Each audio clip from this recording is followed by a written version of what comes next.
I'm in a new spot today because some little girls were climbing my fairy tree when I got to the park, so of course I was not going to kick them out of my fairy tree. Besides, the fairies in the park like to play with them better than me anyway, so they're much more highly into kids playing energy than grown-up person sitting and talking about deep issues energy.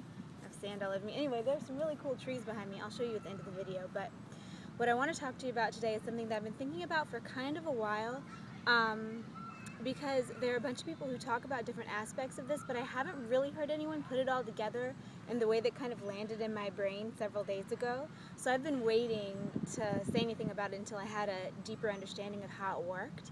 But now that I think I do, I'll go ahead and share it. And for the point of this video, I'm going to talk about Starseeds and Lightworkers as if they're the same thing, and they're technically not, but they're also not mutually exclusive. Some people have emailed me and said, well, I don't know if I'm a Starseed or a Lightworker, or said, you know, are you a Starseed or a Lightworker, or, you know, all these other things. And right now, everybody's hybrid anyway, and Lightworker is more about what you do rather than where your genetic or spiritual or both heritage is from. So there are Starseeds who are Lightworkers. In fact, I think probably most people who are awakening to their Starseed-ness right now are probably Lightworkers as well, but there are also definitely Lightworkers who aren't Starseeds. You know, not everyone has this whole thing happening where they realize that they're actually from other planets, and that's one of the really strong, heavy things in their mission objective for this incarnation. Some people have lived on other planets and here but don't really care about it. Some people have mostly lived here, and that doesn't mean that they're not highly intuitive and intelligent and awesome. It's just kind of one of those things that some people have and some people don't. Neither is better or worse. But right now, I'm going to talk about Starseeds and Lightworkers because I think this is actually true for all Lightworkers who struggle with this issue, but I really understand it in the realm of Starseeds because that's how it was explained to me, because that's kind of my thing. So I'm just going to talk about it like that. So this is what I have come to understand, because most, if not all, Starseeded Lightworkers I know struggle with issues of codependency, both with their family structures, certainly in romantic situations, often with even friendships and things like that. So I was sitting down and asking my guides about it, and I was like, what the heck? Why the codependency thing? Because people talk about love and healthy love and unhealthy love, but a lot of people, when they're getting into the unhealthy love, especially codependent people who aren't the abuser but who are the enabler, which is what Starseeded Lightworkers tend to be, they go to the victim role and they start to demonize the people that they were with. And there's not really much out there that talks about the other part of it in a spiritual sense. And this is what was explained to me. So the thing that brings on the codependency often, not always, again I'm not talking in absolute terms here, but general ones, is that Starseeded Lightworkers who are very used to dealing in energy, compassion, love, bonding, what we've experienced through many, many of our lifetimes, not on Gaia, and probably some on Gaia, but certainly not recently, is this really intense rubber band thing in all relationships of being super close and enmeshed and in this really, really loving space, and then separating, and then being super close and then separating, and not necessarily in the English Western definition of the word separate, but not always being crazy and meshed like that. And if you stay crazy and meshed like that, then that's codependent, because in our culture, we aren't taught that you can be really close and then separate.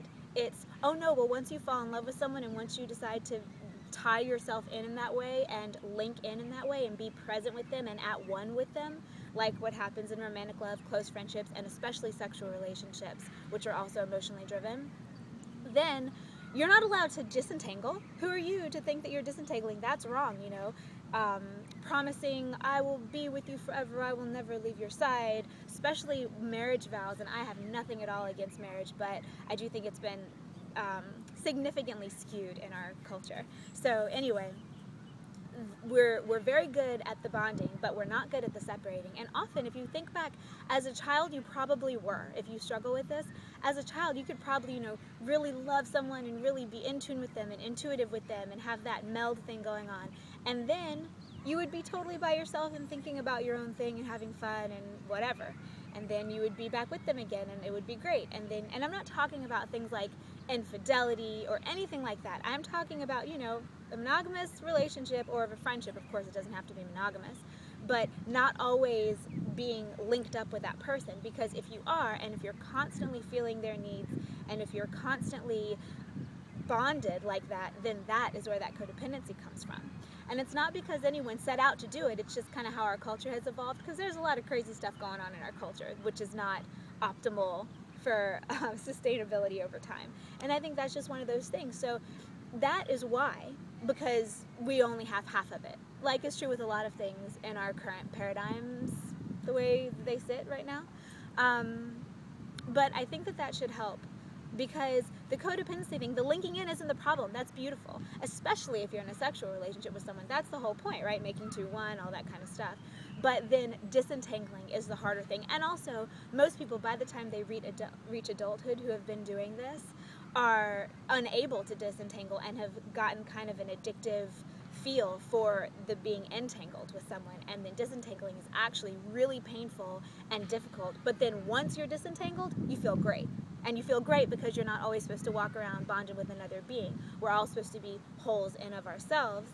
And then when we meet up and love someone, whether it's platonic or romantic, it's supposed to be a melding for a temporary time period of two whole people rather than a half and a half making a whole.